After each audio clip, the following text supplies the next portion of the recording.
آج بھی میرے خیالوں کی تپش زندہ ہے، میرے گفتار کی دیرین روش زندہ ہے، آج بھی ظلم کے ناپاک رواجوں کے خلاف میرے سینے میں بغاوت کی خلش زندہ ہے، آج بھی میرے خیالوں کی تپش زندہ ہے،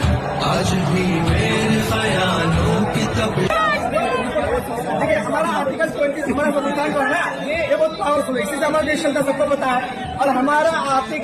سنویدھان کا آرٹیکل 20 ہم کو اجازت دیتا ہے کہ جو مذاہب ہیں وہ مذاہب اپنے حساب سے اگر کوئی کمیٹی بنائے، کوئی کیا بولتے ہیں کوئی کمیٹی بنائے، کوئی کمیٹی اپنے حساب سے چلا سکتے ہیں، ٹھیک ہے، لیکن یہ وقف بل آنے کے بعد یہ انہوں نے کیا کیا، وقف املاک کو کیا بولتے اس کو چلانے کے لیے